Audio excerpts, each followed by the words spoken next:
A fallback. He's got the rosé out. Hey, it's going to be a good evening. And with that, welcome in. A little late this evening, but better late than never. We've got a full panel. PG, Drew England, Jansen, Jay. Guys, go ahead down the line. Let the people know where they can find all of your great content.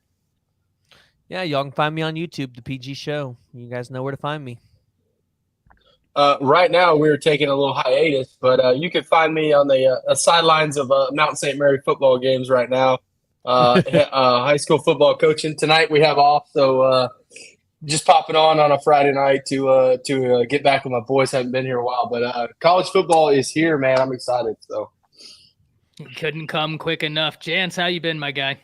Man, I'm chilling, man. Just came back from watching a high school game myself. Find me at Jance716 on Twitter, Jance Sports on YouTube. It is cold as all hell. I have no idea why it's like 62 degrees outside, but it is what it is. That's how you know fall's about to start. So, yeah, I'm excited to be back. Boy, you're in for a rough one. You're in for a rough one if you're already saying it's cold at 62 degrees. Cold as hell, man. Jay, right, I'm jealous. Jay, I'm you jealous. look like you got something to say to that. Go ahead, floor is yours. I mean, I'm jealous. I need some of that temperature. It's like 90 something degrees right, 95 right now, and I'm cooking. So, Jay Smith, Unfair Sports. I know to find me. Matt was good whiskey. Thank you for pulling up. Just to find me. Just find me on YouTube. I'm always everywhere. I'm always here too. This is like my second home. My home away from home. Yeah, no, I think at this point it's like your home. At this point, fair right? point. I do got a toothbrush over there, so over here, so yeah, I think we are there. He's got a laundry schedule as well. He's got his groceries both in the refrigerator and in the pantry. Don't let him fool you. But guys, we got a lot to talk about, and I think that the place I want to start is with a subject most of us have talked quite a bit about here within the past week, and that's Dominic McKinley. Now, on Tuesday, I made a video saying I thought the Dominic McKinley battle was largely a two-team race with A&M surging. Now, after I made that, I actually thought I was wrong. Turns out, right around the time I said it, that information in many circles was still good. It's just that's when things started to get real fluid, real quick. He ends up committing to Texas A&M. We know what Elijah Robinson does with five-star defensive linemen or blue-chip defensive linemen. Look, we can talk about A&M, the lack of development. There's one area where they have done well, or at least recruited well. They've put some guys into the league. It's that defensive line. They have a lot of talent stacked there. But I would like to kind of frame this as all three teams in this race at one point or another felt like they were in the driver's seat, and that's what makes this battle so interesting. Texas thought they had it. Oklahoma felt really good, and then Texas A&M ended out with it. PG, I want to start with you, man. Talk to me about where your head's at after the Dominic McKinley situation, because this is one, and I know fans can get tired of hearing it, but this is one where all parties involved should feel like, hey, our staff did a good job at making this as much of a battle as it really was. Yeah, and I mean, Jay will attest to this. We've said it so many times, but it was just gravy on top of the potatoes. I mean, that's all Dominic McKinley really was for Oklahoma. It's not like at the beginning of our class predictions did we look at Dominic McKinley and go, that's a guy that Oklahoma's going to land or has to have in this class. I think the 2 5-stars that everybody paid attention to was David Stone and Williams Winery. And, hey, if we land McKinley, that's great. This is not a recruitment that OU fans should have expected to be able to land, and really only Todd Bates' second full cycle at Oklahoma.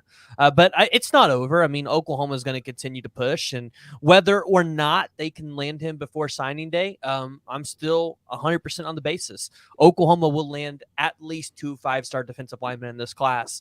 I'm not wavering off that. Like I said, it was a better chance Oklahoma landed 2 than they did 1. So love it. Drew, what were you thinking, man? Oklahoma in the battle, but like PG said, you have David Stone, which has been the must-land guy for well over a year. What are you thinking about this?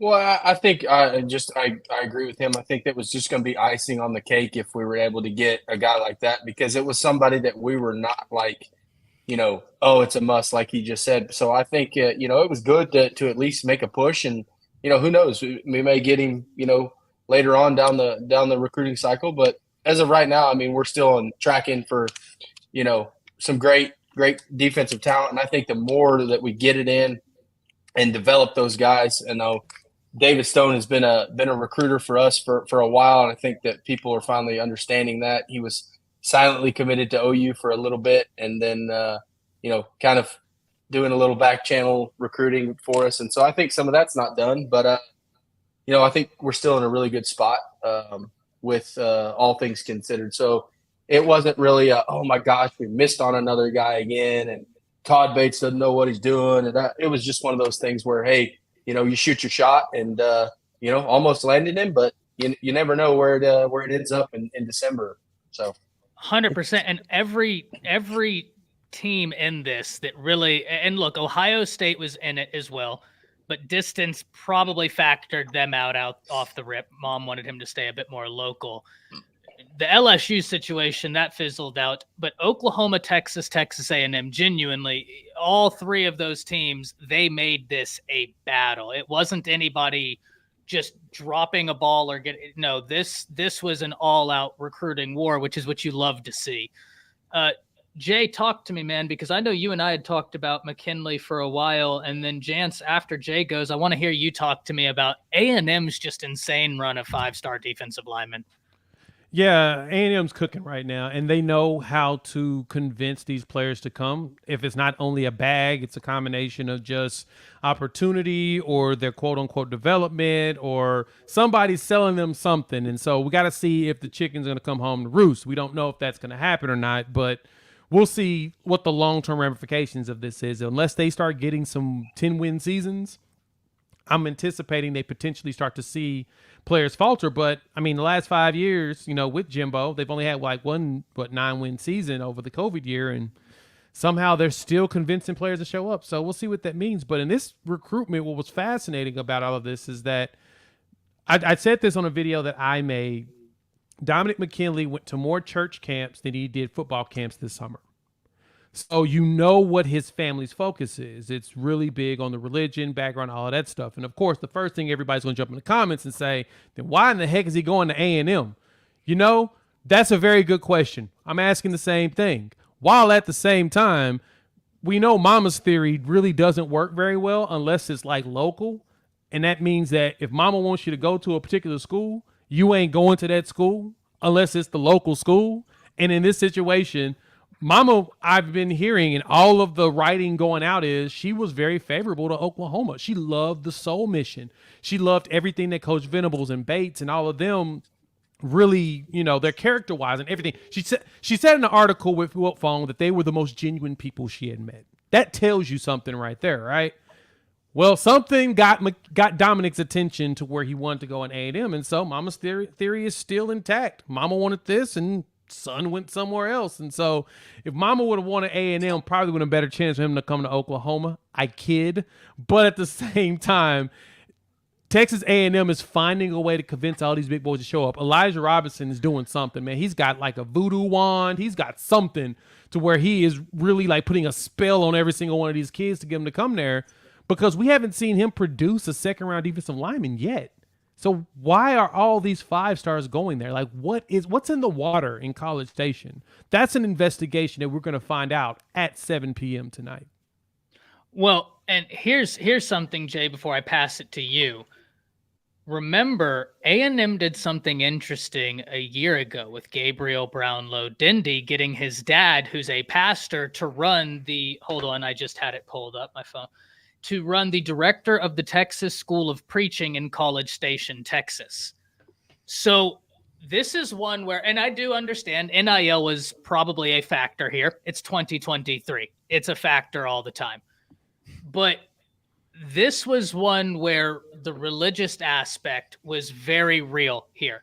And Jay, I am curious because, when you think of Texas A&M, you don't typically think of just like a super heavy religious school, or maybe it's just because like that's just the wild chaos we've seen from there. I do know it's more of a conservative school, things like that. But yes, I don't think like hyper religious. You get what I mean? But this isn't the first recruiting battle they have won off of a very similar pitch. Yes. This is going to be something we have to watch, but I am, PG brought this up and Jay, you brought it up as well, but Jance, I want to hear from you next after. Coach Smoot got something to say to you, Jay. But it is going to be interesting to see how they keep all of these defensive linemen that they have, because they have so many. Jance, talk to us about that. Elijah Robinson has more 5-star defensive linemen than you can shake a stick at. What's going on? I have no idea, man. I don't know if it's that weird chant they do going side by side. I don't know if that's going on during their pregame rituals. I don't know if they're casting some sort of voodoo spell like Auburn does whenever Alabama goes into Tiger Stadium. I have no idea what the issue is. But, I mean, listen, they're finding a way to produce. They're finding a way to get kids. And, hey, I mean, when you look at their track record over the last decade, they have produced some really good defensive linemen. They had a 3rd-round pick. I forgot the name. It was a 5-star that went to the Pittsburgh Steelers. Michael Clemens is with the New York Jets, battling for a starting role as an edge rusher. But they've always really had, some really good talent. Of course, Myles Garrett is the most notable one out of all over there in the pack. But then you take a look at guys like Walter Nolan. You look at Jackson, who was there as a former 5-star. Of course, they also lost some guys as well. One of them went to USC, of course. But no, I mean, they have found a way of getting these 5- and 4-star guys. And when you take a look at A&M's biggest strength going into this year, it's the defensive line. What was the biggest strength of the team last year? It was the defensive line. After I made a projection that they were going to win, that they were going to go 5-7. I came pretty damn close. No, I actually said 6 wins. I was on point, but hey, that's just is what it is. Yeah, you said it on this show, and you got 6 wins dragged, and we were like, no, they're gonna struggle, and you were 100% right. Yep, because I thought that, because guess what, the biggest strength the year prior was the defensive line when they were one of the best in the SEC. So it's their staple. Like, it's just, that's one thing I'll give Jimbo Fisher a little credit for, is that they found a way to produce elite defensive linemen. What they haven't be able to produce is quarterback. What about what have you done particularly on the offensive line? They again, tight end positions, skill position players. It's everywhere else on the field where they've got to get better, and they've got to definitely try to figure it out. I mean, obviously this year they're going to be one of the more underrated teams in the country because they do return some players. Again, they're going to produce one of the best defenses in the country. The question is that with now a 5-star quarterback at the helm, who've got a little bit of experience, how well will they do in SEC play, right? Will they be one of the top 3 teams? Can they upset Alabama? That type of situation. So it's going to be interesting to see what happens with them, man. But no, credit to A&M. They've continued to find ways to get these 5- and 4-star high, defensive linemen wherever it is on the field, and I think the results kind of show for itself. They may have been able to produce, which again, that could have been exactly why he decided to commit. Is he saw the production, he saw the value that these guys are going in the NFL draft, and maybe he wanted to be a part of that. Well, and I was telling Ty about this earlier, but we talked about the season that Texas A&M had last year. And I would argue that this is A&M's most important season, because this is where you're really going to start to see a lot of those 2022 guys really need to start showing improvement. And this defense needs to go from, I believe they were last season, like 52 overall. Like this on paper, a top 10 defense. They need to get themselves into the top 25. And, this isn't just the offense needs to improve. Like, we need to see that growth on the defensive line. Otherwise, I expect this is the year you're probably going to see those portal exits. You're not going to see a whole lot of portal entries on the defensive side. You'll probably see more exits, and then you'll probably have some decommits. So this is important for Elijah to really show what he can do on that defensive line. And the other thing is A&M is a team to watch defensively because they have some talent along that defensive front. But do you want to know the area where offensively I'm super keyed in on Texas A&M? They have maybe one of the top wide receiver rooms in the nation. If we're just looking at your starting 3 that you're going to roll out there, and Aniyah Smith, Moose Muhammad, and Evan Stewart, that is ridiculous. That is a wild starting 3. Genuinely, guys, like talent-wise, that's as good of a starting 3 as you're going to find. But the problem is unless Jimbo's offense and unless the Texas A&M offense finds the consistency, you're not going to see that. A-Chain's not there anymore, and A-Chain carried that offense on their back. So listen, PG, you hit the nail on the head. Questions, I think, is the word for Texas A&M from game 1 up until the end of the season, because everywhere you look, it's a question. the question of the offense. Then we get into the weeds of the questions in the offense. Now you're talking the dynamic between Petrino and Jimbo Fisher. How does that look? Who's really calling plays? And if it is Petrino calling out of his own offense or Jimbo's offense? Like, there's so much we're going to learn here quickly, and I just can't wait. Willow says Muhammad is, out of all of the players, I'm not going to lie, that are out, I wanted Evan Stewart at Bama, no doubt. I mean, I think every team in the nation wanted Evan Stewart on their team coming out of high school, and deservedly so. But Moose Muhammad hurt. Jance, you're going to already know why. Moose Muhammad hurts to watch when he balls out against Bama because his dad played for Nick Saban at Michigan State, Muhsin Muhammad. So that one hurts a little bit that he's at Texas A&M doing those things. But listen, good win for Texas A&M. Texas and OU, they're going to stay in this battle. They're both going to chip away. Todd Bates, guys. Todd Bates, I don't think that it can be understated the job he did here for Oklahoma to even have them in this position. Really impressive stuff here by all three teams. Good win for A&M, ending up with the commitment. Guys, we got some football we need to talk about happening this weekend, right? And I got to lead it off with this right here. Bama's starting quarterback is announced. It is Jalen Milroe, and I'm excited, man. This is the first time we've seen Jalen Milroe with an offense made more for what Jalen Milroe does well, and that's one of the things that excited me about Tommy Rees is that he was a guy that if you really got into what he does, it actually makes a whole lot of sense why Jalen Milroe is the guy. And in fairness, I think all guys have skills that Tommy Rees can work with, but Jalen Milroe is the one guy that has a next level ability on our team that we can utilize.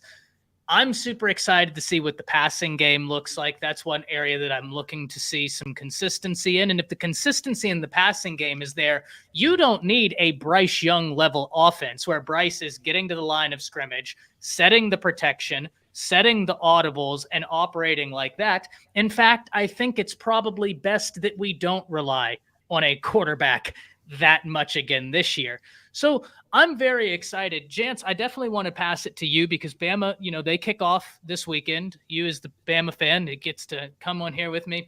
We need to talk about some Bama before we preview the Texas games, the LSU, FSU game, Oklahoma's game, and then we're going to finish the seance I started earlier for Florida. But Bama, man, talk to me. Jalen Milroe, starting quarterback. I'm excited, man. I think, we've talked about this before, but I think Jalen Milroe, out of all the quarterbacks, I think he fits this what Tommy Rees wants to do the most, which is again running that power game, that power game, running that pro spread. Again, you can use him in a multitude of different ways. You can use him in the read option. You can use him in the power game as well. I mean, you can use him pretty much anywhere on the field.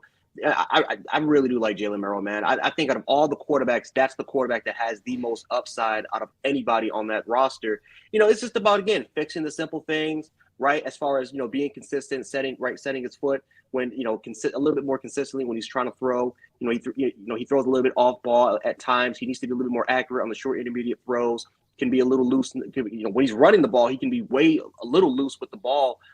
So, of course, there's a lot of things that he needs to clean up. But, again, there's no doubting the upside of what he has. But, when you take a look at the offensive line where Jalen Milroe is going to be going against, I mean, that's one thing that Bryce Young just doesn't really have the luxury that I think Jalen Milroe has is just having an upgrade to the offensive line. I think that the philosophy really has changed with trying to bring back the quote-unquote murder ball, which has been talked about a lot when it comes to this Bama football program, trying to get back to that physicality instead of, a little less spread. Let's focus a little bit more on power, change it up a little, that velocity a little bit and try to go back to that. And, again, when you take a look at this offensive line as far as the weight room goes, I mean, these guys have gotten, just buffed up like crazy. I mean, Terrence Ferguson put on, I think, close to 20 pounds. Darren Dalcourt went from 305 to 320. J.C. Latham is 360 now. I mean, these guys. Tyler Booker is 350. I mean, everyone got buffed up. Now, again, size doesn't really always equate to wins. I mean, just ask the Florida Gators. But At the same time, the talent is there. The talent definitely is there when you take a look at this offensive line and what Jalen Milroe has to have. So I definitely think it should be a much easier time for Jalen Milroe, a much easier transition, especially around the offense. And I think he's going to feel a little more comfortable in, definitely compared to Bill O'Brien, who pretty much ran when he was in there. He pretty much ran a Bryce-centric offense, which doesn't really fit the style of Jalen Milroe. I think Tommy Rees is going to have, I think he's going to have a game plan for each and every single one of these. For each and every one of single these guys once they kind of get in there. But man, I'm excited. I'm extremely excited to see what Jalen Milroe does, both through the air and through the ground game. So, and then of course his I don't think he's even in the Middle Tennessee game, I don't think he's going to be throwing the ball 25, 30 times in this game. I wouldn't be surprised at all if he goes maybe 13 for 18 or 13 for 19. Maybe, again, has a little, maybe 200 yards, maybe a little less. And they start to really focus way more on the ground game, getting guys like Rodale Williams, Jace McKellen, Justice Haynes, getting these guys more involved. Again, trying to, again, we talk about the identity, but we got to prove it on the football field. And maybe Middle Tennessee takes a little bit slow, starts to get a little bit more feel, starts to get more comfortable, and then we can try to turn it up against Texas. So I'm excited. I'm excited for the journey of Jalen Milroe. Hopefully he proves me right, because again, if he becomes the player that I think he can be, I mean, you're talking about one of the more dynamic players in the country. One of the things that I'm hoping on this, and then I want to open it up just to an open panel discussion, but everybody heard whenever Bama said we want to get back to that rushing attack that we're known for. Everybody heard that, and I think it was interpreted as Bama will never throw the football again. Hell, Bama may just run Wildcat all year. And my whole point was, and I tweeted a quote from Jace McClellan the other day, and I think he summarized it perfectly. Bama wants to be balanced. Like, we have to understand the context of when Nick Saban was saying, hey, we need to go back to like the Bama ball. I think he's saying that in context of last year, we literally asked our quarterback to win us football games. It was, hey, please call the offense, set the protections, call the audibles, understand the route modifications, the hot routes of X, Y, and Z wide receivers, because they're not all the same. That was a lot to ask of a quarterback. Now, it'll be great for Bryce's mind as he transitions to the NFL. He's such a brilliant guy.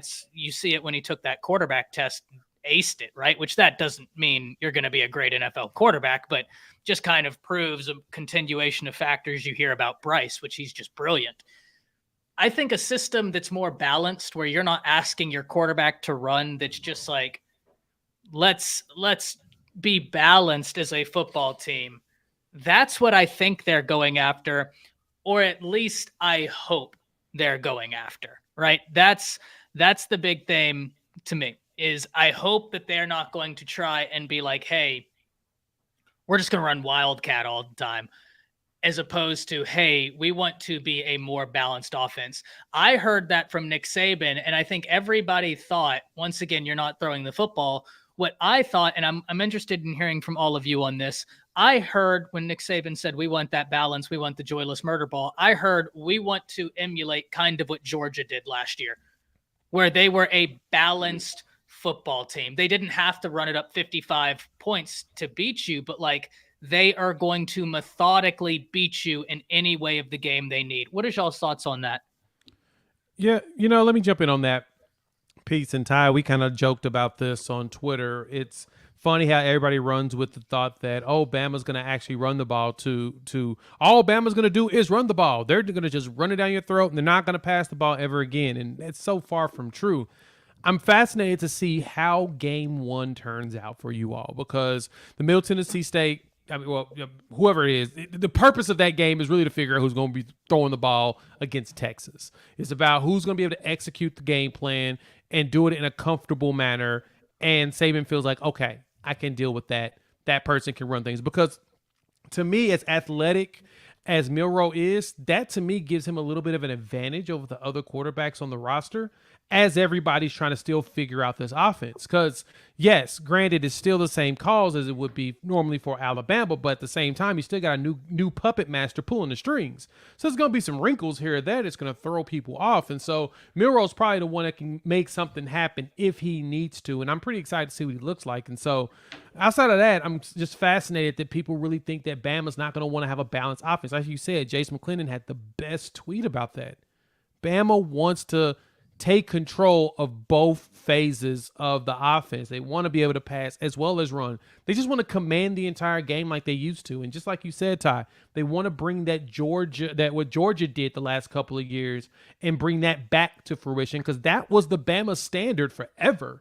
It's just now lately it's when you bring in a new coach that's offensive coordinator that's from the NFL, throws everything off. Now you're back to what you're used to, and which is going to be focusing on the collegiate side and getting a guy that's going to give you some creative offensive passing plays and routes. That's not going to make stuff way too complicated for the players. We're still dealing with kids here, in theory. Yeah, and PG, before I pass this to you, the other thing that I would say, Jay, you hit the nail on the head. What did we say whenever Michigan lost TCU, and why whenever people were asking, wait, could TCU really pull this off against Georgia? They just beat a very talented Michigan team with a power running offense. Jay, you and I echoed each other for days, every day from the day TCU beat Michigan until they played Georgia. We were like, that was a beautiful game plan by TCU. The problem is if you take away Georgia's rushing attack, now you have to worry about their wide receivers. Okay, you managed to affect their wide receivers. Now you got to worry. Like, if you take one thing away from Georgia, they're just going to say, oh, that's sad. Well, let's go to option B and C. That's what Bama didn't have. If you took away Bryce's protection, which the offensive line wasn't great, they didn't have a plan B. Plan B was play schoolyard football with Bryce Young, right? And it worked because he's unbelievable. That, I think, is what they're trying to get away from. Yes, it was, Sark. Those were the days. And you're right. And real quick before we pass it on, it's this Bama team plays against Nick Saban's defense in practice on a regular basis. Saban, to me, just like Belichick, does one thing great. They'll find that thing you're great at, they're going to shut you down.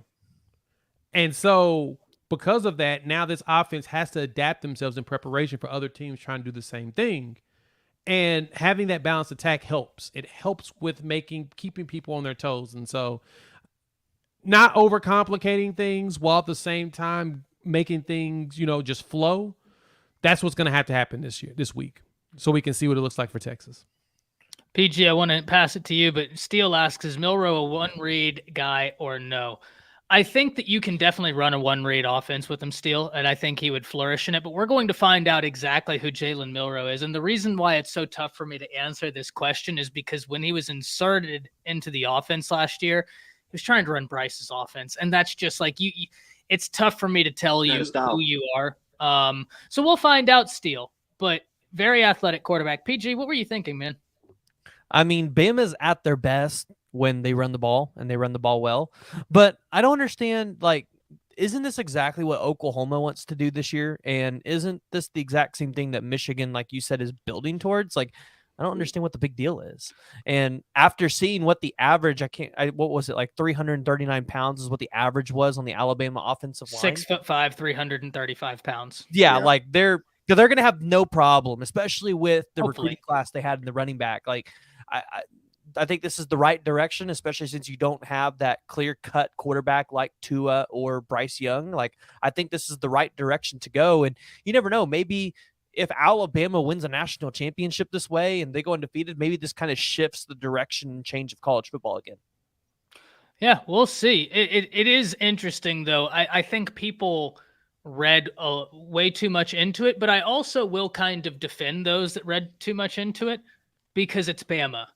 You get what I mean? So, if Nick Saban is like, oh, well, we're coming off of a season that we weren't particularly thrilled with, and now we need to make changes, that's going to be massive headlines. So I think things are going to be read into more, much the same with y'all being Oklahoma, right? Things will get read into more. Texas being Texas, things get read into more. Your major brands in college football, things just tend to get taken in a certain way and ran with. And it's just the fans of the university will sit there and be like, well, no, that's not at all what was meant or what was really said. And now there's this narrative, but either way, we're going to see exactly what Alabama's offense wants to try and do through the game tomorrow and into the Texas game. Truth says, I think ideally you want to be able to do either, play to your opponent's weakness. Yeah, that's the point. Spread or murder. Well, I think that can be balanced, right? Like that's the whole thing with balance, is having the ability to go get the chunk plays through the air or be able to slow it down, the off-speed pitch, which is why I think Georgia was such a unique example last year, because they could drop 50 points on you. They did it when they needed to, but they also had that. It's tough to do, though, Truth. It is tough to do. We'll see. Bama's players became spectators of the Bryce show last year, and I don't think that's wrong. In fact, I'll tell you one thing. Brooks was incredible when the play broke down. Jance, it's actually crazy. Ja'Cory Brooks was at his best when the play broke down. His ability to run a solid route, and find the open space and schoolyard ball. Very impressive. Very, very impressive stuff. I mean, he needs to have a big year this year. Ja'Cory Brooks does. Yeah. And they're, like I said, this receiver room is loaded, man. I mean, as far as talent goes, I mean, Isaiah Bond, this room is loaded. I mean, Jermaine Burton, like I said, he was one of the more crisp route runners on the team. The problem was that it was just inconsistency, struggled to get off press at times, did not know where to locate the ball at times. I mean, like this Bama receiver room is loaded. They're talented. The problem is just trying to find that true number one receiver. And Ja'Cory Brooks is more of a number two guy. I think he can play opposite, but they I mean, as much as we're talking about how, Jalen Merrill and we want him to get better, those receivers got to help him out. 100%. Because that was one of the biggest concerns last year. I mean, they led the SEC in drops last year, so they got to get better. Yeah, 100%. It's an area where the whole Alabama offense needs to be better. And after watching Florida last night, I'll tell you the one area where I need Bama to be better: discipline. Because holy hell, I went into PTSD last night, Jance, watching Florida. Just thoughts of last season for Bama came back at those inopportune penalties. I started shuddering. But Bama, Middle Tennessee State University tomorrow. What you don't want to do is lose to a 4-letter acronym team. That's never good for your program. Just ask Miami. But guys, we need to be fair, I don't think any team wins. It's tough to do, Truth. Even the quote unquote poor defenses that win the SEC, like the LSU defense that was 32nd in the nation, had arguably the most historic offense the SEC has ever seen. Right. And even what are you going to say to that LSU team? That's kind of the example as opposed to the rule. But yeah, you're 100% right.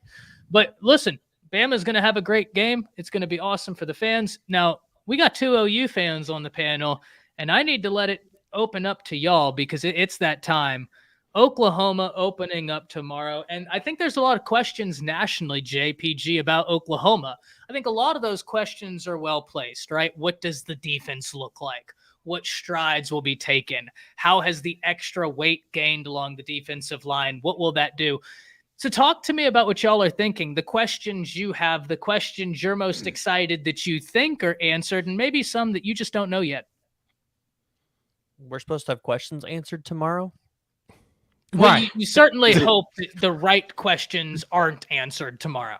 Listen, right? I don't expect to have any answers. I don't expect to have any questions answered until we at least play Cincinnati. Well, this is what I meant when USC played San Jose State. You remember? You don't. There are certain things you don't want answered by. Okay, you're right. You're right. There's certain things I don't want to see, but in reality, I don't think OU fans should find out hardly anything about this team until they play Cincinnati. And the reason why I say that is Cincinnati is the type of team where you're 3-0, you go on the road. I guarantee you that's going to be an 11 o'clock game. I'd put money on it that will be an 11 o'clock game. And that's the kind of game that OU would go and lose. I mean, it just is. And so I'm going for these next 3 weeks, and I'm just like, listen, if OU can go out there and give up less than 24 points in all 3 of those games combined, then I'm happy. I just want to see good tackling. I don't want to see a lot of points given up. I don't want the fans crying and moaning because, hey, we're not scoring a bunch of points. Listen, these are 3 teams that you don't need to just give the whole playbook away to. So in reality, yeah, like I don't want to learn that my defense sucks. I don't think it's going to suck, but I also don't want to learn a lot about my team either. I don't want to do that yet. I'm not there. The good thing is that last year we started the first 3 games off. We went 3-0 to start the season. We only gave up 30 points combined. We were 10 points per game overall. So that was what we needed to see from the defense. We just couldn't see it for the entire year because we lacked the depth. At a certain point, everybody started hitting that wall, and the exhaustion and injury started to kick in. And so this year, the team's a lot deeper in depth with players that actually understand the scheme. So I anticipate seeing what we saw last year, but the questions that I need answered out of this is really twofold. One, will the defense be as stingy as they were last year? And 2, are these freshmen as good as we think they are? And I say that because I anticipate seeing a lot of 3 deep in this games, 4 deep going all the way up until we get to Cincinnati, just as PG stated. I mean, to me, when we walk into the stadium on this day, we are on to Cincinnati at that point. Every game in between there is tuning up, getting ourselves ready for that. The depth chart will change every week up until that game, just based upon standard injuries, as well as probably trying stuff out because we really don't have a formidable opponent until then. Then we got to prepare for Texas. That's going to be the game that really tells us if we are in the shape that we need to be, because Kansas State was that game for us last year. It was the game to tell us, okay, is our defense really as good as it's looking? Because Nebraska gave us an initial scare, started the game off 7-0, and then we rolled out 42 points and whooped that tail. The defense stepped up and closed all the gaps. Being disciplined is probably the one thing I need to learn, is that the discipline is there, very low turnovers, execution on the key components of the game plan, which is getting to the quarterback and not letting them get to ours. If I see that, I'm satisfied. Score-wise, I don't really care. I just don't want the other team to score at many points. I would prefer our defense to score more points than our offense. So I'm going to give you 2 things I'd like to see from the defense. And once again, these aren't necessarily things, honestly, these are things that you'd have to be watching for. But I do think that someone pointed it out. T says it's okay to learn something in one game. What I'm looking for isn't necessarily like sweeping lessons. Harrington at Cheetah, how comfortable do you look there, right? If McCullough comes in, if he's asked to cover, how comfortable do you look there? These are the things I'm super intrigued about, and that's more hair-splitting things, right? Like personnel sets. It's more of that, but I think both of you hit the nail on the head. You're not going to get the finite answer to that week 1. That will still be growth. It will still continue going. So I think, PG, you kind of alluded to it. What you want to see is consistency. Just like play good football. It doesn't have to be scoring 1,000 points on them. Just play sound, disciplined football. Take it into next week. Play sound, disciplined football, and take it from there, which I think Oklahoma is more than capable of doing. Now, if I had to ask both of you a breakout player, who you got? Like, who do we want to see as a breakout player, or who do we think is going to be a breakout player? Because I think that's a different question. ¿Por qué no los dos? Give them both. Lead the way, PG. Or I can give you mine. I'd say on the offensive side. I have a hard time with it because I don't think we're going to see a lot of these guys that we want to see, especially this week. And maybe, I don't know. It's not just relegated to this week. You can go 2023. Right. Let me lead the way on that one then. I'll lead the way on that then. So for me, just even this game, even going forward, I think my breakout player, my expectation is Marcus Major to have a monster game. That'll be the game he's going to show up, show out. He's going to show what we were hoping we would have got out of him over the last 5 years he's been on the roster. Defensive-wise, it's going to be Justin Harrington. I expect him to have a monster game, and I don't expect him to even play the second half and still have a monster game. He's going to be disruptive as he needs to be. He's a fighter, and he's proven himself. He left the team, came back, asked to come back, and BV says, sure, but you got to walk home. Your scholarship's gone. You transferred out. You want to transfer out. And he's like, okay. And he came back. He worked his butt off, earned his scholarship back. There's a great article by George Stoya over at On3 about how he was selling meals out of his apartment to cover, some of his school fees because he had to earn his way back in the good graces of the team. And They're saying his camp looked good. I expect him to be the breakout as well for this one. I mean, there's going to be a lot of other components to look at, but if I'm going to give you a player on both sides, I'll give you Marcus Major and Justin Harrington. Love it. PG? So if I'm talking about all of 2023, I'm not going to go with PJ Adebayor or Peyton Bowen or Jackson Arnold because I know that's going to be everybody's go-to. I want to see more out of Josiah Wagner because we've heard so many good things about him out of the spring and into fall camp and through the summer. I expect our 5 stars to turn it up when they're needed to turn it up. So on the defensive side, I'm going to go Josiah Wagner. But on the offensive side of the ball, I really want to see what Caden Green looks like. I know he's going to get opportunities. We heard when he was having to sub in for Rouse that he looked good. So I think Caden Green is going to be a foundational part to this offensive line, especially with Oklahoma. I think pretty much rotating out almost their entire starting offensive line next year if Tyler Guyton decides to go to the league. I think having Caden Green and some of those guys, really showing out this year, showing their stuff in the rotational side of the business, I think that's going to be key. Yeah, I think, Johnny, you hit a point that PG originally started this off with when he said that the sure tackling.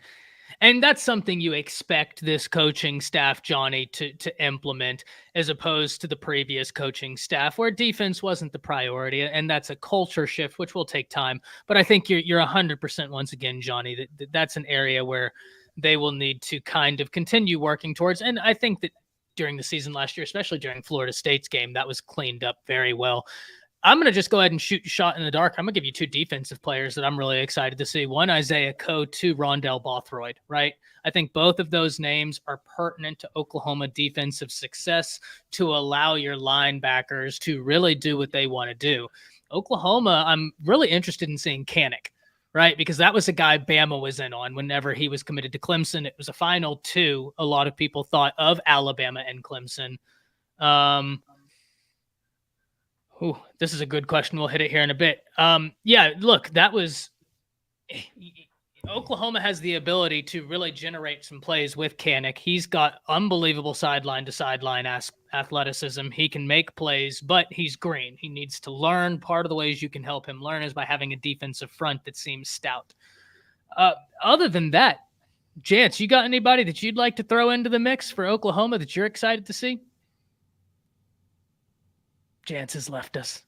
That's okay. He had to go get some more rosé. Yeah, he had to go get the second bottle of rosé. He said, "You peasants aren't doing it for me." Yeah, I mean, I will say that's like that is probably like the biggest thing you want to see. I see. can hear you now. Oh, okay, here we go. Okay, I was talking to myself. No. Oh, I can't hear you now. I can't hear him either. Oh no. What about now? I can hear you there. You go. Okay, well, I don't know what's going on. But no, Drake Stoops. Drake Stoops is I'm excited to see what he can do, man. I mean, that classic slot receiver has a little bit of that, that quickness, that speed, that agility. I'm excited to see what he can do.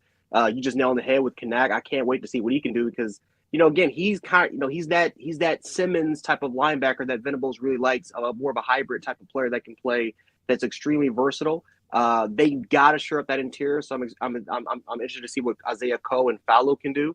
And then again, cornerbacks, the classic, the Woody Washingtons of the world. See what those guys can do, especially in the background and in the secondary. So no, but yeah, Kanak would probably be the one player I'm excited to see the most because I predicted that he was going to be potentially at least an all Big 12 type of player. Later down the years, and that athletic ability and that sort of versatility that he brings to the game is crucial to a Brett Venables defense. So I hope that Jared Kanak can definitely break out for you guys. Yeah, I'm really excited about Kanak. He and Stutzman, I think, are going to be a ton of fun. Mm-hmm. I love Jay's pick of Harrington as well. Very excited to see what he's going to do.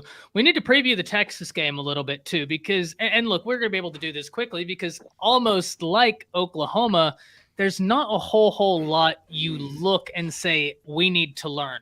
Now, one area I'm going to be watching closely is Anthony Hill, right? Anthony Hill coming in here. How effective is he?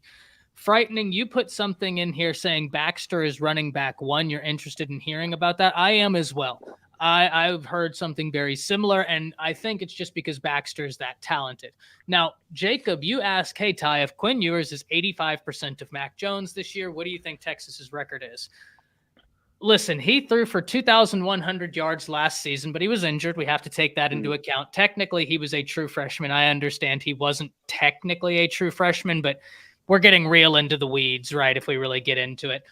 If he threw for 85% of Mac Jones's 2020 production, that would be 3,825 yards. If Quinn Ewers throws for 3,825 yards, you like their chance to be in the Big 12 championship. There's no doubt about it.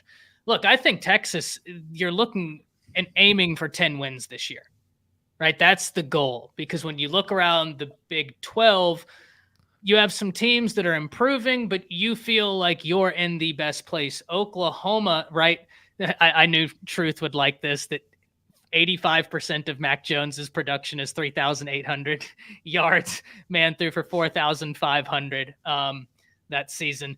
But yeah, look, I just think that Texas is looking at a 10-win season if everything goes right, if they're the team they think they can be.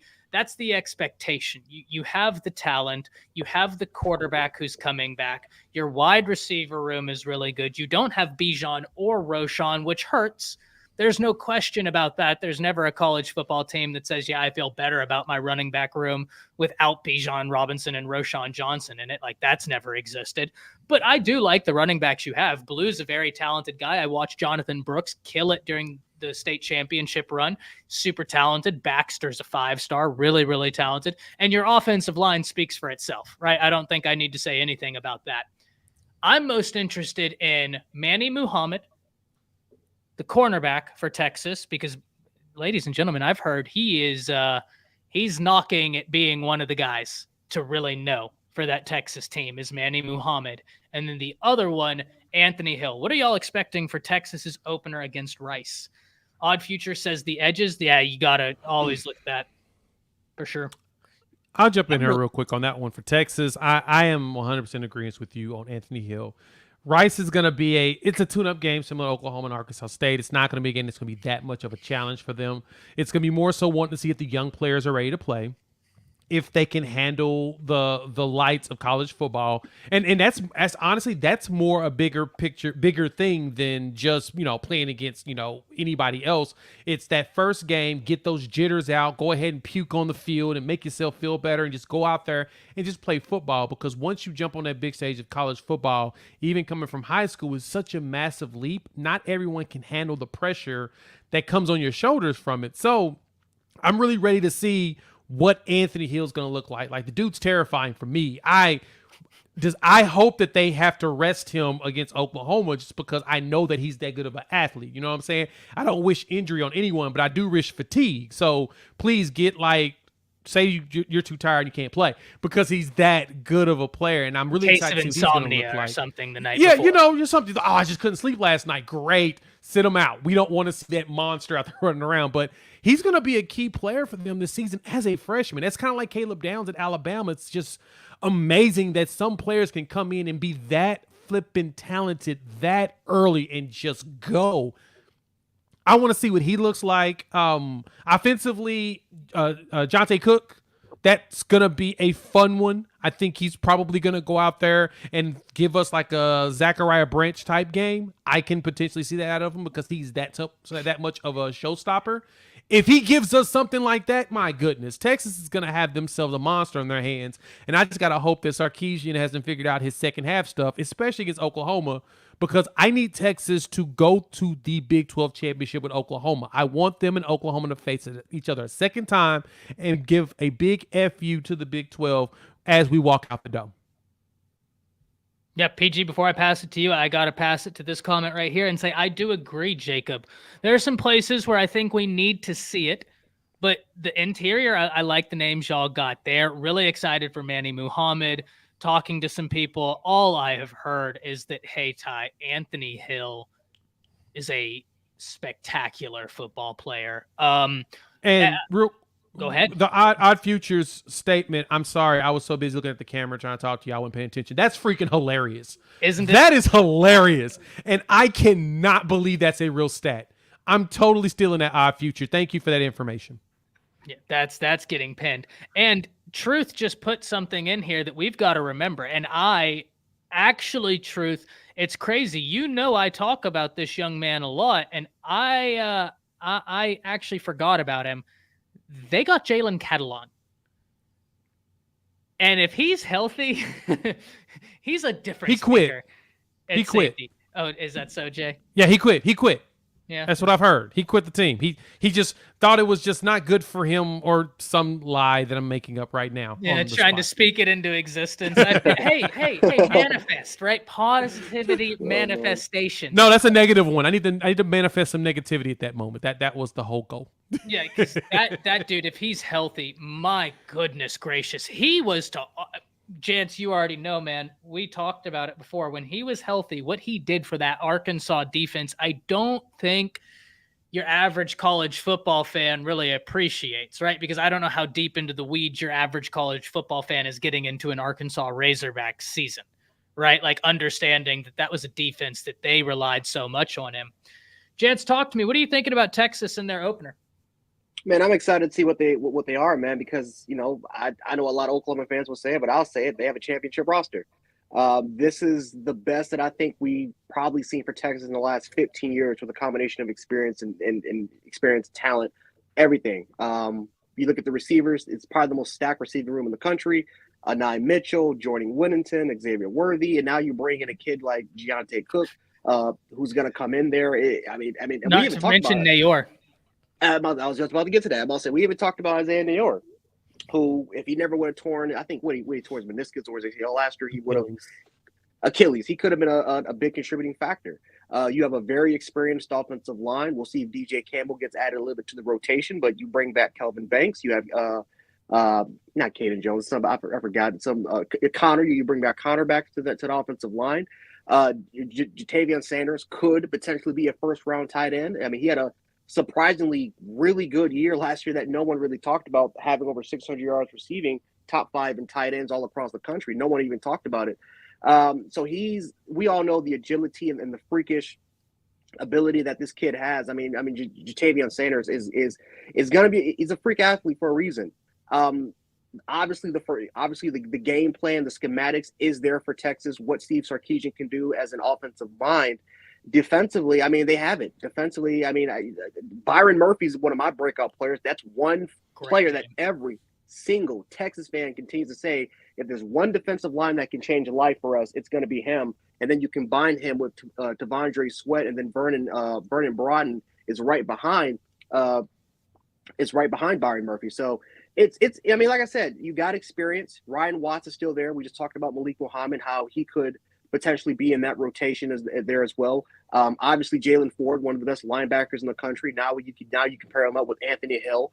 If you're talking about just a combination of just blitzing linebackers, guys that are not only solid in coverage, but are phenomenal pass rushers that you can line them up outside and the inside, shoot up the A gap. Doesn't really matter. These guys can excel. So as far as just a complete roster, they're one of the 5 teams that has it.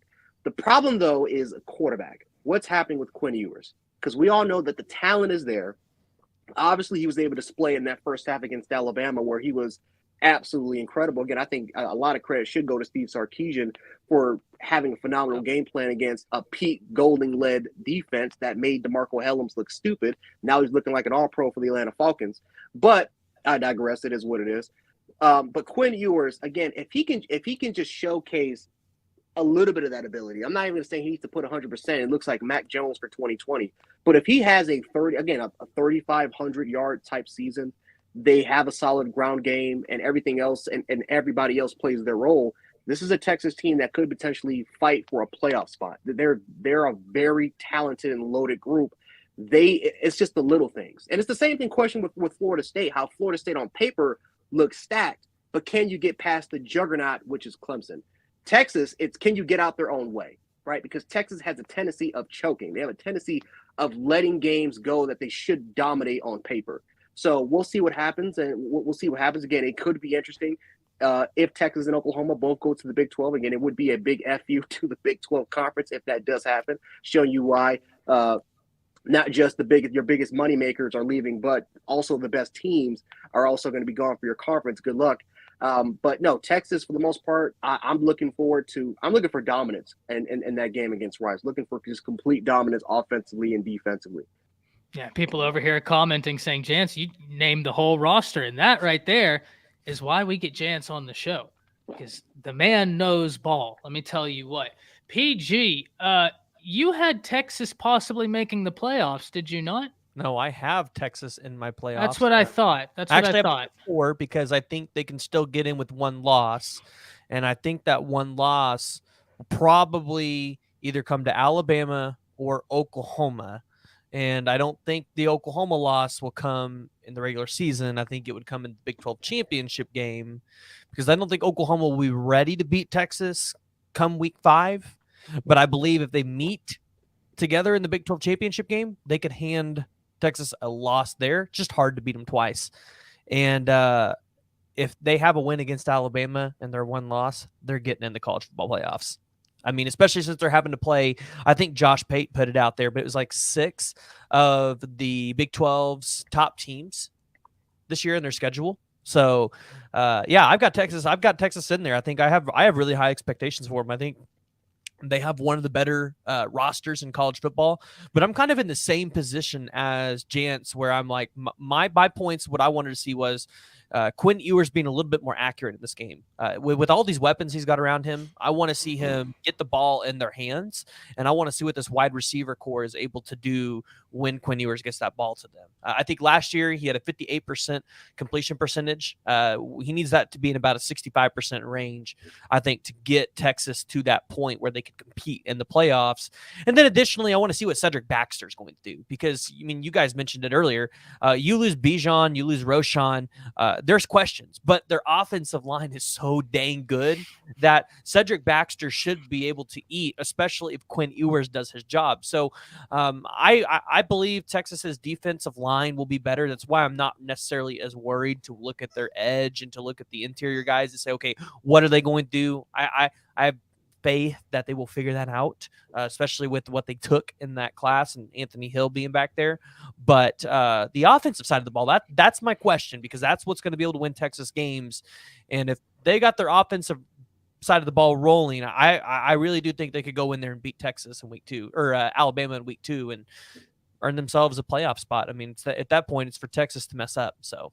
Listen, that week 2 game is going to be as much fun. I'm looking more forward to that game than any game I have in a long time, because I think that there are genuine logical exercises you can do to have each team come out on top. And at the end of those logical exercises, you look at how you got from step A to step Z, and you said, yeah, this can track. Like this makes sense to me for both teams, and that's the best. That's absolutely the best. Now, one thing I love, PG, that you said, and this is something that I think we all need to understand. Whenever Texas and OU play, it's one of those weird things where it's like all conventional wisdom goes out the door, right? It's historically like this. That's kind of rivalry games, which makes for unbelievable games. That's going to be a great game no matter what, because both teams are going to show up to play for that game. If y'all played twice, I mean, what a send-off for the Big 12, and not for the Big 12, but you get what I mean, right? I mean, for the Big 12 to sit there and watch. You want to know the craziest thing, though? There is a world this year, and this is I mean, this is reality. I think everything's got to be perfect for this to happen, but there is a world where a one-loss Texas and a one-loss Oklahoma could both make the playoffs. There is a world where that happens. You gotta dominate that schedule. Dominate that schedule. And it depends what the SEC looks like, the Big Ten. It really would. There's a lot of things that would have to happen. But in theory, you're not wrong, PG. You're 100% not wrong. We've seen it happen with the SEC. So assuming, like, let's say the SEC champion has a one loss regardless, right? Straight up, they have one loss. And then the team they beat is a 2-loss team that lost in the SEC championship. Well, now you're having some interesting conversations, especially if the Big Ten kind of cannibalized themselves and the ACC. I expect to be actually kind of fun this year. I'm not going to lie to you. The ACC is going to be fun. A full SEC playoff. How would that be? Beautiful. Natural even. Alabama, Georgia, Texas, and Oklahoma. Wouldn't that be a playoff? Heaven sent, one may even add. That's the way it seems. That's what we need to do. That's exactly what we need to do. All right, boys. Now here's the impasse we reach. Do we talk about what we saw yesterday to close out this live? Or do we talk about LSU, Florida State? I'm leaving that up to chat. I'm leaving that up to the panel. Because we need to finish it out with one of those topics. Jay, what are you feeling, man? You feeling talking LSU, FSU, or do you feel like talking Nebraska, Minnesota, and Florida, Utah?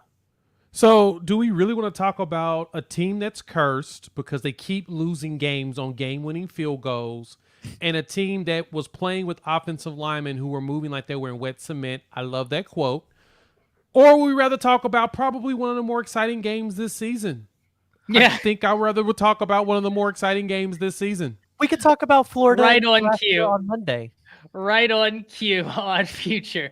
Listen, guys, if you missed it today on Through the Haze, my basic synopsis of Florida is their offensive line. It looks like the prerequisite to play Florida offensive line was play like your feet are stuck in wet cement. It was tough. It was tough to watch. Utah, without 8 starters, lost 2 of their best defensive players during the course of the game and still handled Florida. Wild to see, just absolutely wild to see. And then that Minnesota-Nebraska game was just heartbreaking, the way Nebraska lost that. But let's get into this FSU-LSU game. Boys, this is going to be a barn burner. What a treat. Seriously, what a treat for week 1 this game is. I'll tell you what I'm the most upset about. Why did Mason Smith have to choose this game to sit out? I want him playing so bad. I feel like I've been robbed of the opportunity to watch Mason Smith play college football for a year. That's what I want to see for LSU. I want to see him and Harold Perkins on the same field at the same time with Wingo, with some of the other guys they have. Jay, you talked to TJ of Double Fries, No Slaw. Yep. Unbelievable Florida State content creator. If any of you are looking to learn more about the state of the ACC, about the state of FSU, I could not recommend that stop enough. He'll have you covered. Awesome stuff happening over there and great college football content as well. But if you're interested in learning more about Florida State, please, by all means, after this is done, go check that out. But I do want to give you the floor, Jay, because you were the one that had the opportunity to sit down with a Florida State content creator and talk shop. What did you learn? What are you now most excited to see coming out of that conversation? Just talk to us. I mean, I think the biggest thing with Florida State and that, well, more so that game, I think it was even more so even Florida State, is just seeing consistency out of Jordan Travis, seeing that offensive line do its thing, see that defensive line with all the monsters they have go out and be monstrous as they've been. Just they need to play a holistic, clean football game. And that was kind of the thing me and TJ was talking about, was like the one thing that they're really looking at is executing on everything they need to execute on, and keeping LSU from really trying to run up the score. We know LSU's offensively last year they should have probably won that game. And then this year they're 2.5 point favorite, even with 2 players out. You got Mason Smith, and there was one more player that I think was suspended, and they decided to do this game. Can't think of the name off the top of my head, but it'll come to me. Yes. So losing out on 2 players, can be kind of critical for them, but they still got Jaden Daniels. And me and you have talked about this. Jaden Daniels winning that starting job told me enough, because I still think Nussmeier is better at quarterback than him. I think he's a better overall quarterback. But I think Jaden Daniels just has a handle on the offense better, a little bit more mobility. I think he'll do a lot better against what Florida State brings to the table. And Brian Kelly can coach. I mean, we don't have to like the dude. He can coach. We've seen him do that even at Notre Dame. And so him being able to get a bigger influx of talent at LSU in the state of Louisiana, it's going to be a fun one. So overall, it's really going to be Florida State just executing. The wide receiver room is great. Jordan Travis has to get the ball to his wide receivers, from Keon Coleman to the giant Wilson out there. Johnny Wilson. You get Johnny Wilson and Keon Coleman going, they're going to be a problem for just about anybody this year. Keon Coleman. Yeah. That's the name for me. The Michigan State transfer. Yes, you get him the ball. Yeah. Did y'all peep what he did to Michigan a year ago? No, seriously. Before Sunday, I ask all of you to do me one kindness. Go on YouTube and type in Keon Coleman highlights versus Michigan. Now, what you will see is probably more appropriately should be named Michigan State highlights versus Michigan. The ball did not move unless it was through Keon Coleman that game. What he did that game was wild. He was high pointing. He was separating. He was using the physicality. I'm very excited, Jay. I'm very glad you brought up. Keon Coleman, because he is going to be a straight up problem in here. Hope Jance gets his connection figured out. He's having a little bit of an issue. We know how good Keon Coleman is because Michigan State missing him right now. They're tied with Central Michigan in the second quarter. 0-0. So they missing him. Well, they're not losing. They're not losing. Come on, Jay. Come on, Ty. They're not losing.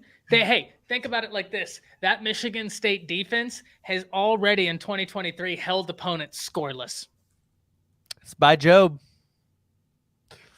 That's a defense that's doing their job. They're holding opponents scoreless. Now the offense. We don't talk about the offense over here. I don't know how to honor any sort of arguments for the offense, but I'm gonna argue for that defense. No, Michigan State. That's a situation, boys. We're gonna have to break that down on Monday. PG, we'll put a pin in that. I do think a discussion needs to be had about Michigan State.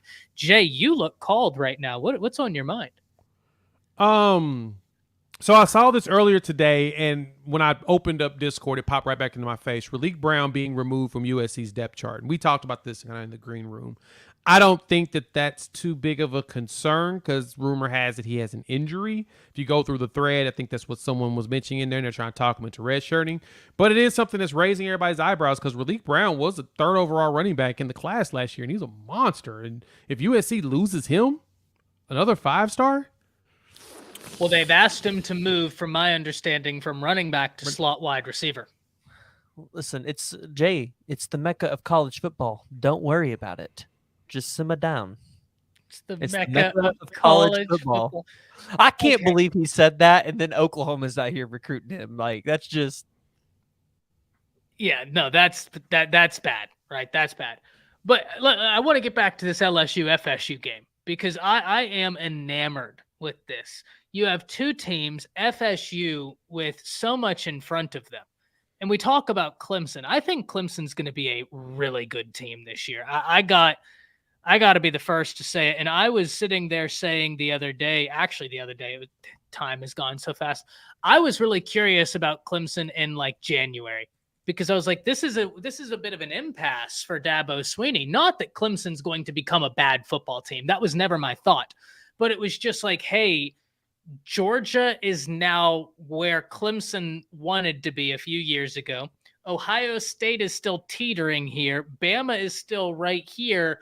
Like that space is now kind of getting filled up. What is Clemson going to do? This is a big offseason. They have some decisions to make. Well, I think he knocked it out of the park, quite frankly. I think Dabo knocked it out of the park.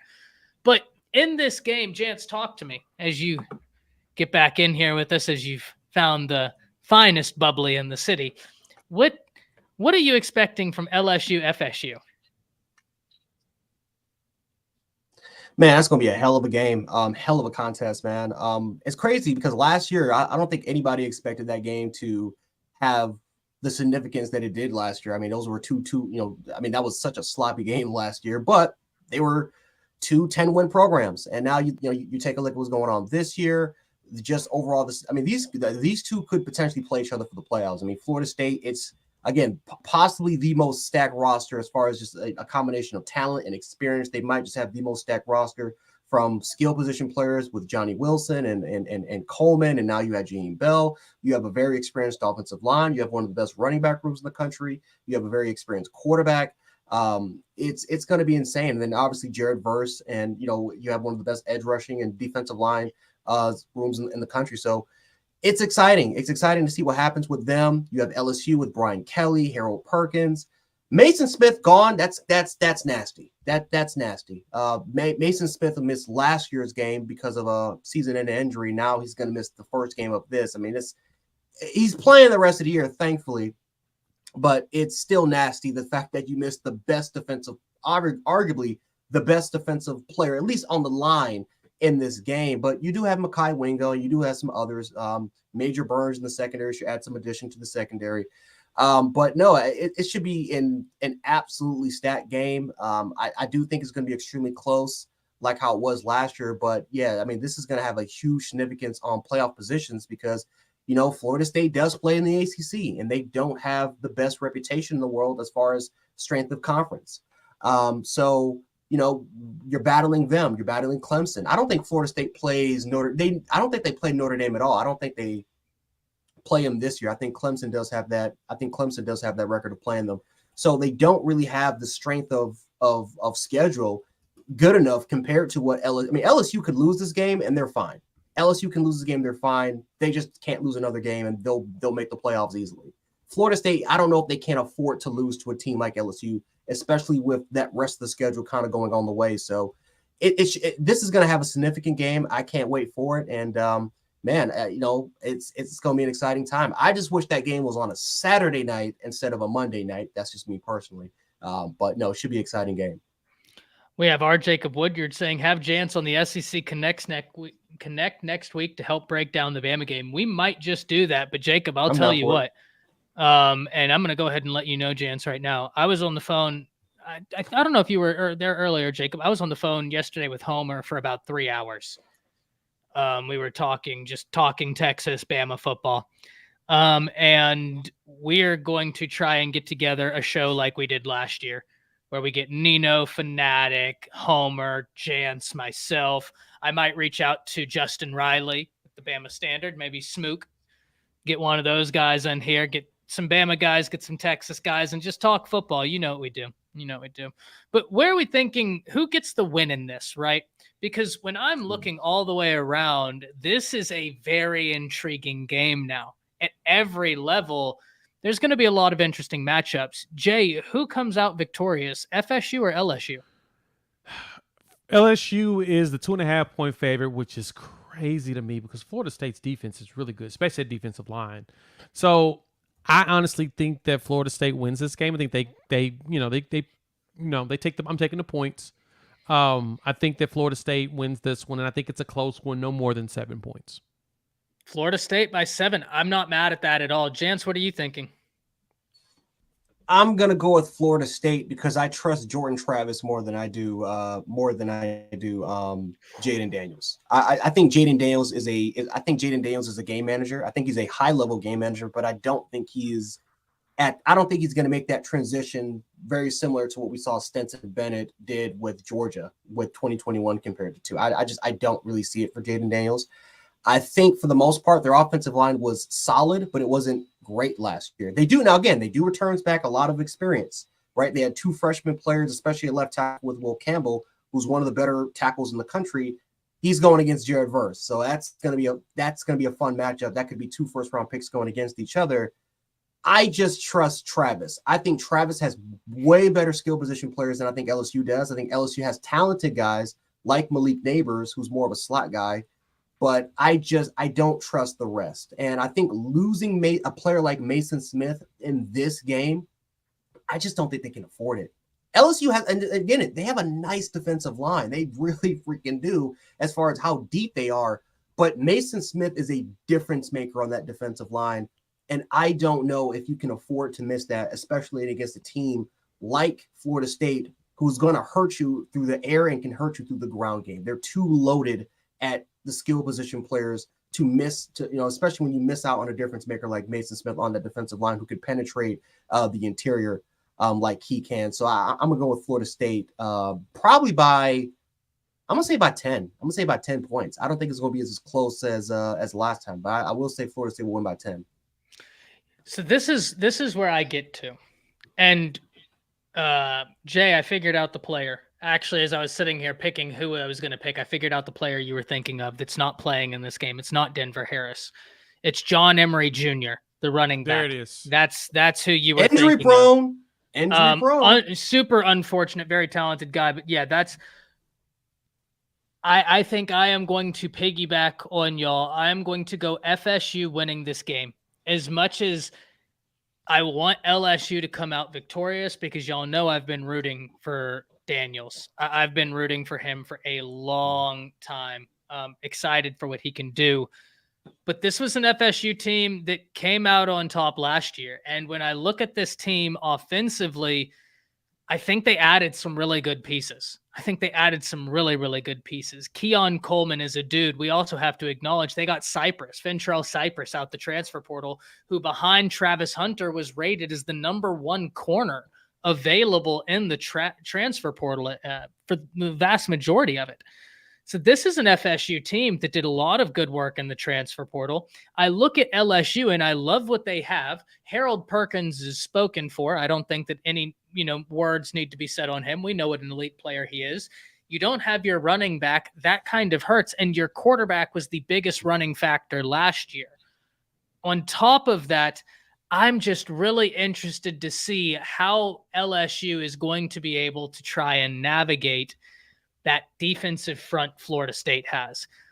Now, Florida State's so interesting, guys, because they're a team that's built for this year, right? Not, and let me re-clarify this, right? Because I don't want that soundbite being taken the wrong way. When I say that, I meant like, it's not that the team will be a bad team moving past this year. What I mean is they have a lot of seniority on this team. They have a lot of veteran pieces. They want to make a run now. So I'm going to pick FSU. Yeah, they're what NFL teams are. Like how, I think a perfect example are the Rams. How the Rams that 1 year in 2021 were just built. They were built to try to go for the Super Bowl that year. The following year they didn't do as well, but obviously that the previous year with Odell Beckham and you have Leonard Floyd and you have Von Miller and everyone was healthy. You traded for Matthew Stafford. You made key additions. They made key additions to go on a run and win a Super Bowl. Florida State has done the exact same thing. They've went in the transfer portal, gotten the best players from the portal, added the addition to an already 10-win football squadron because they see the national championship. They see it right in front of them. All they had to do was add a few additions here and there, and they can go for it. They are loaded. They are loaded compared to what a lot of other teams are with a combination of experience. So I just think what Florida State has been able to do, and I think LSU's a young team. I still think that they're a young squadron. They're still trying to find their way, and I think that obviously LSU will have a really good year as well. I just think Florida State, compared to last year, has added more additions that can take them over the top compared to what LSU has done. No, I think we echo sentiments right there, man. That's exactly how I look at this. I like LSU.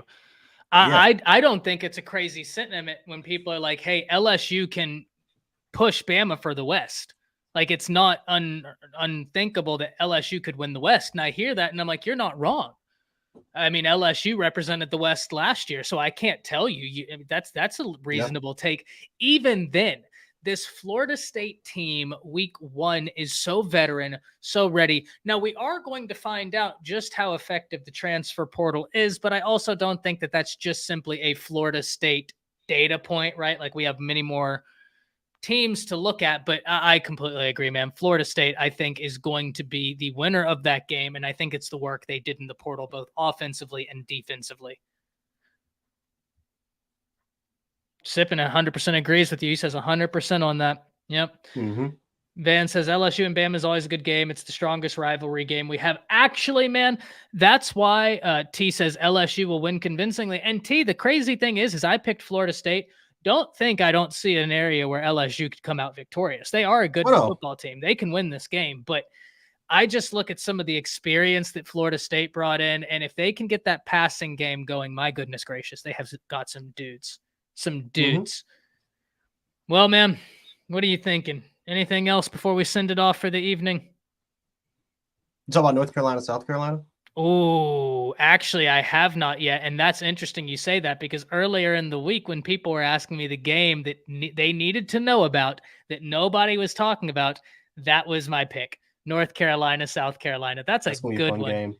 Yeah, because you have Drake May, but you don't have Josh Downs, right? And that's going to be something we have to watch. What does this North Carolina team look like? But then we've heard so much positive from Beamer about Spencer Rattler. Like he's in his own head this year in a good way, not in a bad way. He's found that rhythm, which I hope is true. I certainly hope that's true. That's a great one, man. That's going to be a great. What are you thinking in that game? It's interesting, man, because like both teams lost a lot, but we're going off of what they did last year because I think a lot of people believe that they're going to make a big transition. Like a lot of if there's any team that can challenge Georgia, a lot of people choose South Carolina can do it. Not again, I think a big reason why, because there's not that much depth in the East compared to, if Florida were to be Arizona State, I think a lot of people would have tried to chose them, but there's just not that much depth. So a lot of people will go with the next big one, which is South Carolina, which rightfully so. I mean, last year they beat, I think, three top 10 opponents. Do you think they'd choose South Carolina over Tennessee? I think so. Because I think a lot of people don't believe in Hooker. I don't think. I'm sorry, not Hooker. Moving from Hooker into Milton. Yeah, no, I Milton, get 100% what you're saying. Yeah, I don't. Even though I do, I think Milton's going to be Heisman Trophy. I think Milton's going to be a potential top 10 pick. Interesting. I believe it. All the weapons they got there, and again, he doesn't need to have 4,500 passing yards. He just needs to showcase his ability. And I think NFL teams will drool all over him. Well, you know what NFL teams typically do whenever you have a quarterback that has out of the ordinary attributes, right? They look at that very favorably. So I think you're onto something there. Yeah, but I think South Carolina with Spencer Rattler, if he can take that next step, because Spencer Rattler, he has talked nothing but just good things about South Carolina. He's talked about how the culture has really fit him, how the fan base has embraced him, how it's made him not just a better player, but it's made him a better overall person. And I think with all the hype and all the momentum is going towards him. And I think he has first round ability, but he needs to display it, of course, in the football field. And we've seen flashes of it in big time games, but then there were other situations in other games where it's kind of like, okay, this is kind of the same Spencer Rattler that got benched for Caleb Williams for a reason, not just because of his talent, but on the field, he's not really producing at that level that I think we all see him do. So, I mean, in South Carolina, they lost a lot of their key targets. Jaheim Bell, again, we just talked about him. He's transferred to Florida State. You do lose some experience in the offensive line. Defensively, I think Cam Smith is gone. So it's interesting because you lose a lot, but a lot of the momentum's going their way. And the same thing with South Carolina. I mean, with North Carolina, you lose a lot of the top targets, including a player like Josh Downs. They really haven't had great recruiting classes. I think the momentum has been slowed down a little bit for Mac Brown.